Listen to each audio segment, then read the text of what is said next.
Welcome to Girls Gone Hallmark, a Hallmark review podcast. I'm Megan, and I'm a longtime Hallmark fan. I'm Wendy. I'm a former Hallmark hater. On today's episode, we're discussing Best Served Cold, a Hannah Swensen Mystery, which originally premiered on the Hallmark Channel on Saturday, May 16th, 2026, and is currently available to stream on Hallmark Plus. Wendy, guess what? What? The Canadians have heard our cry for new podcast reviews, and we have one from Care Bears 1. Okay. Title, Awesome Podcast, 3 exclamation points. This Canadian absolutely loves your podcast. I find them incredibly authentic.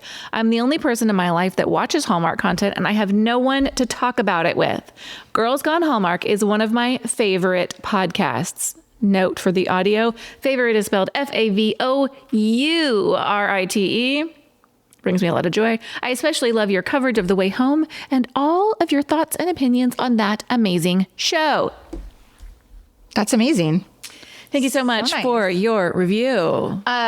Boosting those Canada ratings, bumping the negatives. Let's do it. Out of view. You know, what's funny is there's such a recurring theme about like, I watch Hallmark and have no one to talk about it to. Yes. Like, no one in my life. Hey, yo, we're here. We're here. So come talk to us. That's right. Come talk to us. And if you are looking for a group of like-minded people who like to talk Hallmark, hop into our Facebook group because those people love Hallmark and they love to talk about it.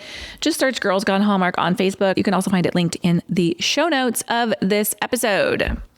Hey, Wendy, you want to hit us with a synopsis of Best Served Cold? Before I do, Oh, can I ask you a question? yes. In this movie, they're selling fake coins, right? Yes. Would you call that forgery? Is that what they call it in the movie? Well, I guess not. Fraud. I would say fraudulent. Yeah. Okay. From Hallmark's website, when a suspect in a forgery case is murdered and the prosecutor goes missing, Hannah and Chad must uncover how the two cases are connected and solve them in time for the trial. Did you look up forgery? Like, is that the correct crime when it comes to... I didn't. Thank you for calling me out. No, Not looking. I wouldn't use that word. It says fake coins are indeed forgeries. Okay. Often referred to as counterfeit coins, which works better for me. Yeah, I think counterfeit is a better descriptor. Mm-hmm. But, you know, when I read it, I was like, forgery? What? Yeah, they're not faking the Declaration of Independence. Yeah, here. exactly. Well, running this movie, we have Peter Benson returning after Sugar and Vice as director of Best Served Cold. The script was written by Alison Sweeney. Yes, ma'am. She's done several She has. of the last movies, right? So this is now her franchise. Seems that way. Obviously, the books are based on novels by Joanna Fluke. Yeah. This one is based on Triple Chocolate Cheesecake Murder. I saw that title when I was watching the movie. Mm-hmm. Yeah. Speaking of that cheesecake.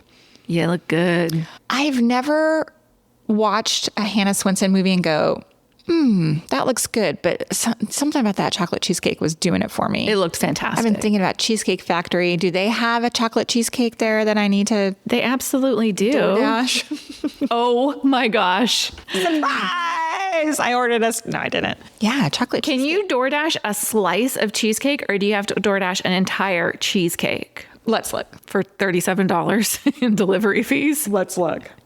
I'm dying to know what it is.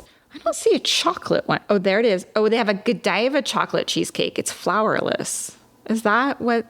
A flourless cheese? Aren't all cheesecakes flourless? Maybe the graham cracker crust isn't flourless or yeah. Oh, they have a chocolate mousse cheesecake. So it's $12.95 per slice. Per slice. Hold on.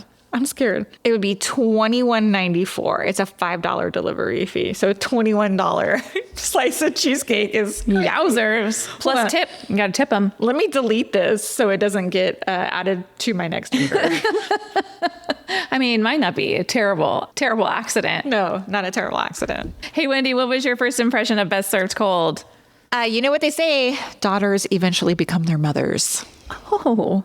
My first impression is a double mystery left me doubly confused, but this edition of Hannah Swensen makes me think we might not be done with our Lake Eden crew just yet. I have a lot to talk about. I love your first impression. I want to talk about the dueling storyline. It's really, well, it does come up in my likes, but I'll get to it. Can I start? Yeah, let's talk what we liked. Well, I want to talk about my first impression. This was the first time that I noticed that Hannah is slowly turning into Delores. Tell me more. Delores with an E. Did you catch that in her? I did. I love Barbara Nevin so much. I feel like they're starting to mirror each other in very tiny ways, like reactions, interpretations. They both spiral into theories. I thought it was quite obvious in this movie that it's happening. Interesting. I would need to rewatch with that lens. What I think is really funny about it is because Hannah has been so annoyed by Delores for many, many years. And now like she's slowly like evolving into a more restrained version of Delores There's right a now. magic to her method, perhaps. There's something happening there. I just think it's funny. Please watch it from that lens I will. now. Well, we asked last episode for them to speed things up in the Hannah and Chad department. Yeah. And they did, in my opinion. Not the way that I had been hoping for and anticipating. I wanted to see, the last movie was a very tentative and timid relationship. He likes me. They weren't Yeah. really sure of each other. It felt like every moment was not a given. Like, oh, he's going to ask me out. Oh, he's going to kiss. They weren't in a relationship-y place. In this movie, they are in a very comfortable relationship-y place. Situationship, says the sister. Yes, that is later in my notes. Oh. But for me, we kind of skipped over, and I'm okay with this, we kind of skipped over that like swoony all in phase between like, oh, maybe he likes me, and oh, this is my plans for Friday night.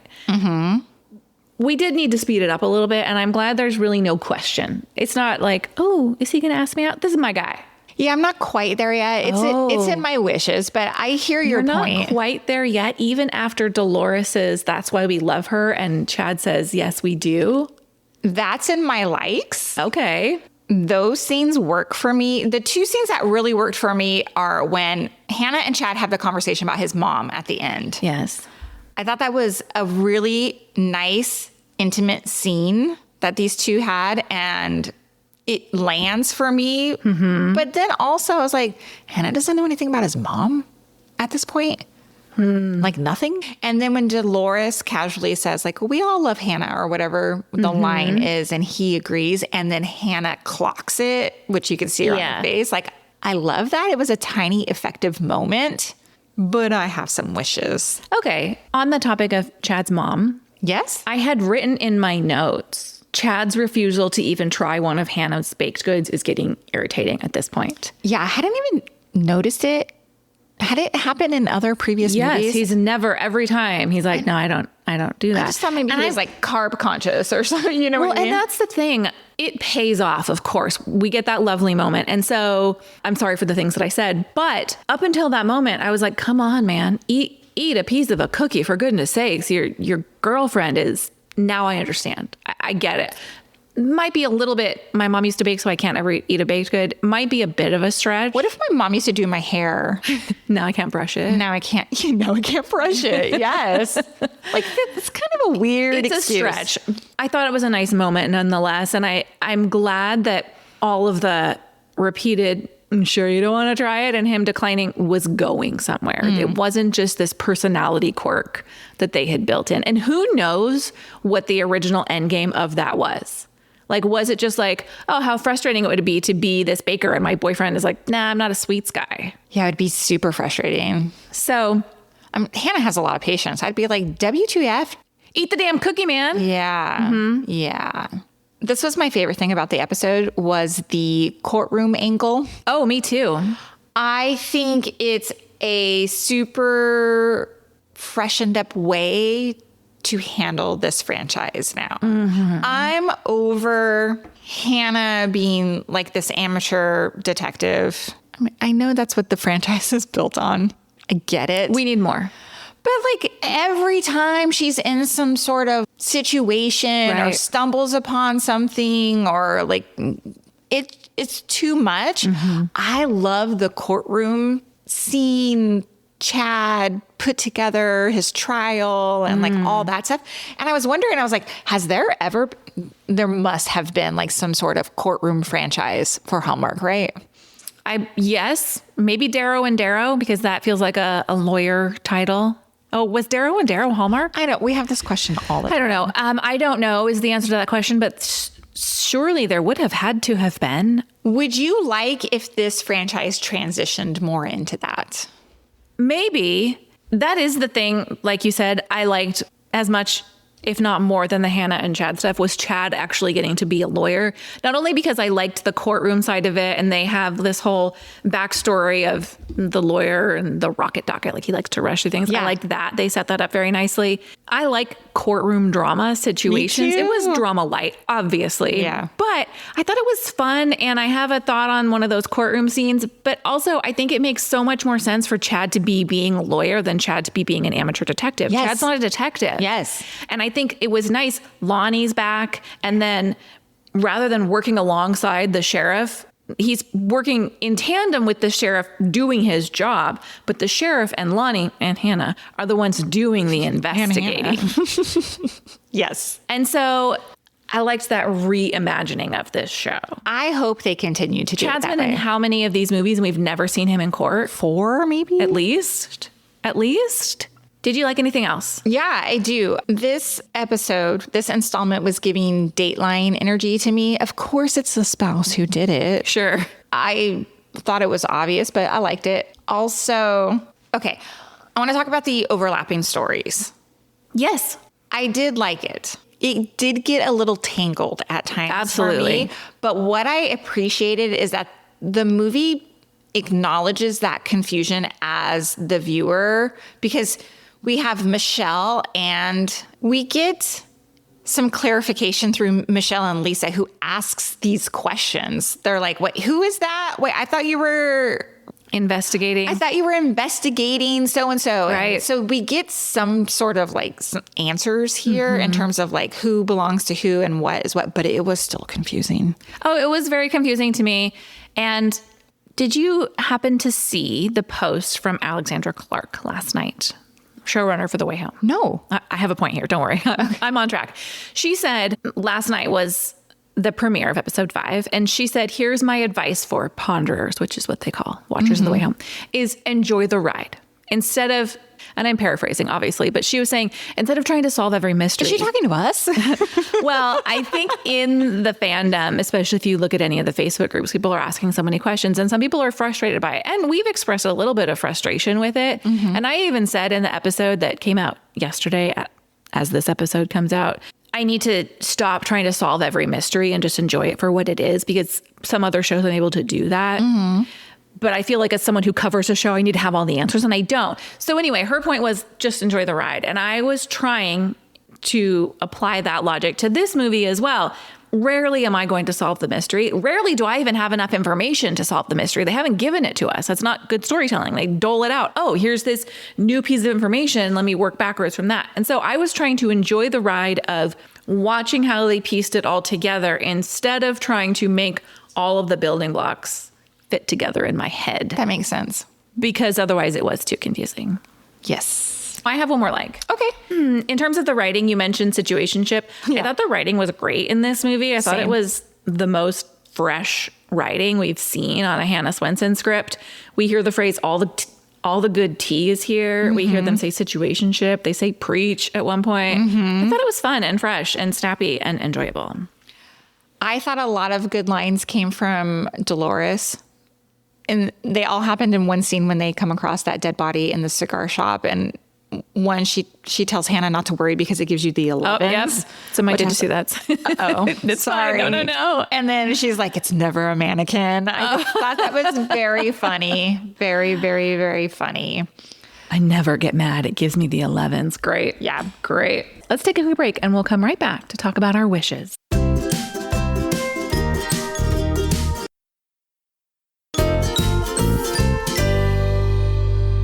All right, Wendy, what did you wish for? Well, my number one biggest wish was that we still desperately need romance between Hannah and Chad. Interesting. This is where I'm at. The movie wants us to believe that this relationship is headed towards love. but we barely see them together outside of investigation. Like their scenes feel very transactional to me. Even at dinner? They go to dinner several times. I know, but They're always talking about the case. They are uncovering clues for the case. They're talking about the case. The other scenes, like Chad stopping by the bakery, Hannah's feeding Chad, Hannah's giving Chad coffee. Like it's very like back and forth like that. Like they're never like they don't go out. They don't spend time together where they're not talking about whatever is happening in Lake Eden at that time. Yes. So I need one more step to believe that there's some sort of chemistry happening between them. Did you catch Chad when she comes into the courtroom and she's in her golf gear? Yes, I laughed. Her golf cosplay. He like gave yeah, she's like, sorry, and he's like, you look great. Yeah. Like, I thought that was very cute. I thought it was very cute too. And which leads to my next wish side note is Victor Webster needs to be in a Hallmark romance immediately. Where has this man been on Hallmark? Yeah. He hasn't been in a Christmas movie. I don't really particularly want him, not him. I don't need a Christmas movie right now. I need a Summer Villa part 2. Summer Villa part 2. Let's put him in a Jeff Beasley movie. Oh, that's an interesting take. Why Jeff Beasley? Just because Jeff was in our DMs recently talking about a couple of the projects he has coming up, and I always love a Jeff Beasley movie. Did he give any tea on what he was working on? He did, but I don't know if it's for public consumption. He didn't name titles or anything, just like a movie in this genre and a movie in this season, basically. Oh, you're going to have to tell me. I will. For the listeners, I think this is valuable. We had posted how much we love Melissa Peterman and All's Fair in Love and Mahjong. Wendy had went on this whole thing about how give this woman a comedy series. And so he dropped into our DM saying, like, by the way, I've worked with her and she is as funny and as lovely as you think she is, which was so nice. And then I said, we can't wait to see what you're working on. And that's when he dropped I have this and this coming. But no titles, no actors, nothing. Don't worry, Hallmark is not giving away the stuff. I have a few other wishes, but let me hear what you got. Mine are very basic. When we have a long-running series like this, we've introduced and let go of a lot of characters. Norman's just fallen off the planet, and he was Hannah's best friend. I think to even let it go without a mention is a little bit criminal. And I know that these are the sacrifices that we make in terms of budget. Norman can't be there because Sister Michelle is there, and Norman can't be there because Lonnie's back. We can't have all of these characters. I do understand that. And I think that's the only real explanation for it, because I do think Norman could operate as part of this crew seamlessly, easily. Totally. We have True Justice coming. That is a collaboration of characters that all have their role in solving these crimes. So he's missed, as is Sister Andrea.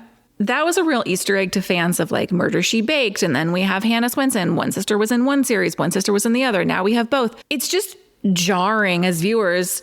It's distracting to me because I'm thinking, like, where's Andrea? Are they going to say anything about Andrea? What could Not Andrea be doing? Like, no. What's a one throwaway line? Yeah, I know in previous movies they've said like, oh, Andrea's off doing this. Okay, they're missed to me. The other wish is not really a wish, but something I noticed in this episode, this installment, is Hannah does her own deliveries. Yeah, I find that odd. The only reason it works is because every time she does a delivery, she's cashing in on new information about a crime. Mm-hmm. Otherwise, it makes no sense for the proprietress of this bakery to be doing her own deliveries. She would have a delivery person. Sure. She would be the one in charge, unless she's like, I got to get out of here. I need a drive and an iced coffee. You know, I got to go. Some podcast time in the car to listen to My Favorite Murder. Oh my God, that's hilarious. Wouldn't it be funny if Hannah became a true crime podcaster? Yeah. Why don't we have a mystery series with true crime podcasters? I don't know. Because a lot of times those people end up cracking the case. I know. That would be incredible. Actually, I think it should be a TV series where they're like cracking the case over a series of episodes. Oh, that would be great. Like a new case each season. Like that a 6 episode That'd season. be amazing. Hey, I want EP credit on that one. Yeah. Hallmark. Ken Cooperis could write it. Ken Cooperis could write it. You know, we didn't talk about this. Apologies for the tangent. In episode 7 of Hope Valley 1874, you commented Ken Kuperis is on the case. And then in episode 8, we did get a little bit of a mystery. Do you think that was Ken Kuperis' hand? We didn't mention it in episode 8. I do. Yeah. I think they need something on that show to make it a little mysterious. Sure. I don't know, because we don't watch When Calls the Heart, and that's the same writer and creator over there. Right. Do they have mysteries? We don't know. I don't know. They must, right? I don't know. Actually, I have no idea. You touch on all my other little additional wishes. Norman being like, I don't need Norman to be in a Hannah Chad triangle. No. Like that has been played out over the years with Mike, who was there before. But Norman Was Mike Cameron Matheson? Yes. Norman just needs to be present. Mm-hmm. He is the fabric of Lake Eden. Why is he not coming in for a coffee? He can't just pop in and be like, yo, how's it going? Exactly. Yeah, it's he could be there me. alongside Delores and Michelle. Let's talk. Did you see that? I have several. Okay. My first one is, I love a good murder board, but Hannah has a murder board hanging on the refrigerator of the cookie jar, and it is open concept Where everyone can see. Which I love the cookie jar. Like I love whoever's created that set or whatever, because like the open baking kitchen is a really cool concept. But she's got this huge refrigerator with a freaking murder board on it, and just customer coming in getting their cinnamon roll in the morning is going to be like, what's happening here? What's going on? Yeah, someone who doesn't know that Hannah is the town crime solver. Crazy to me. Crazy. My other one, I have a couple. Food was mentioned a lot in this episode. Yeah. And I don't know if it was just because I was hungry, but we have like, Hannah mentions Dolores's pot roast. I was like, pot roast? Oh, that sounds good. Do I need to make a pot roast this week? That sounds amazing, right? Mm-hmm. They had meatloaf. Would your family eat pot roast? Yeah. Okay. Yeah, for sure. They made those little mini meatloaves. That's a hit in my house. We make meatloaf muffins. Everyone goes crazy for them. Here's my true, did you see that? They were eating potato chips with the meatloaf. Did you notice this? I didn't. Hannah got up from the table to go get a bowl off the counter and comes back, and it's potato chips. And then I see and everybody takes some. And then I see on Hannah's plate, she has laid one potato chip on top of the mini meatloaf muffin. And I was like, is this like a Minnesota thing? Because the show takes place in Minnesota. Is this like a Midwest thing? Like you eat, is Minnesota in the Midwest? Geography is not my strong I think so. Anyway, would you eat potato chips? Look, it sounds delicious to me. So I'm like, I might. Am I missing something? Like we would eat meatloaf and mashed potatoes together. Sure. I kind of like the texture situation going on there. Right? Yeah. A kettle chip. They were ridged potato chips. Like a ruffle. Thicker? Like a kettle with ridges. Yes. Huh. Kind of sounds good for like a summer meal, doesn't it? You're not eating like a heavy mashed potato. Yes. I don't hate it. I think I'm going to make them this week. I think I'm going to make it this week. Your Hannah Swensen meal. And then there was another cookie that was mentioned, and it's driving me crazy. I did not want to go back and watch the episode, but if there is any listeners, Hannah mentions a cookie. I had to look it up. It had like a wacky name. I think it started with a W. I looked it up. It looked like a lemon crinkle cookie, but she called it something specific. I kind of know what you're talking about. Whippersnappers? That was it, a whippersnapper. Is it lemon crinkle-ish? Yeah. Hannah's, here's a recipe for it. It's 4 ingredients. Oh my God, I think I might Cake have... mix, Cool Whip, an egg, powdered sugar. Doesn't that sound so good? Yeah. That's what Hannah's making at her bakery. A 4-ingredient. Probably not, but this is the AI overview, and it says Hannah Swensen's Lemon Whippersnapper. Hold on, I'm going to text this. Oh, I see Red Velvet Whippersnapper Cookies by Joanna Fluke. Yeah. Is Joanna Fluke, the writer, also a baker? I assume that there's recipes in her. Spumoni? Joanna Fluke's. Well, there we go. I kind of want to make a lemon whippersnapper. Me too. And you could sub it for any cake mix. Yes. A chocolate whippersnapper. Is A right. funfetti whippersnapper. Love that idea. All right, here are my did you see that? When they go to the cigar shop, Delores pronounce it cigars. Yes, I noticed. And when Hannah is down by the water looking for Lucas, she calls Chad and she's like, I found something near the lake. Ma'am, that's a river. I'm like, there's not, the guy's fishing over a river where you found the computer. That's a river. Perhaps it's a tributary of the lake. I don't know, but you are not on a lake. Mm-hmm. Finally, the moment on the stand when Hannah is analyzing the cheesecake for its potential almond containment, it's giving, isn't it true that one of the cardinal rules of perm maintenance is that you're forbidden to wet your hair for at least 24 hours at the risk of deactivating the ammonium thioglycolate? Yes. I love a silly courtroom moment. I loved it. I have one more. Did you see that? It's more of a question. Did you think it was bizarre? So when we have Lucas, the DA, who goes missing. Yeah. And the wife is like, yeah, he like regularly disappears and comes back. And like, I don't know where he goes. He might go fishing, but he just needs to like unwind. Isn't that a red flag in your marriage? Like if your husband just bounced because I don't know where he goes. Come on. Weird. You know, my parents think it's really weird that my husband and I have each other's locations. What? And I was like, actually, I think you guys should do that, especially given your age and the fact that neither of you is in like amazing health. But, you know, that'd be great. Mom with your heart issues. Like, it'd be nice if we could find you. Are you ready to rate this movie? I am. What'd you give it? I gave it 4 stars. I think this franchise still has life in it, especially if we evolve into the direction that this episode took us in. Yeah, I would agree with that. I gave this movie 3.75 stars. I think it was headed in the right direction. I think it was an improvement over Sugar and Vice in a big way. I liked the storytelling. I like the directions our characters are going. I found it very pleasant to watch. And I would be happy to see another Hannah Swensen on the schedule after this one. Same. Hey, thanks for listening to this episode of Girls Gone Hallmark. If you love this podcast, friends, you know we love your 5-star ratings and reviews. Drop them in the Apple Podcast app. We'll be back next time with more reviews. Goodbye. Bye.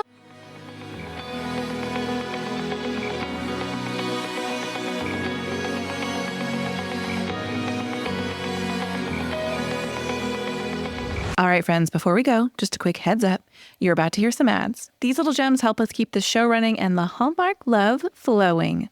So do with that info what you will. Grab a snack, hit the skip button, or maybe, just maybe, listen in and discover your new favorite product. Bye.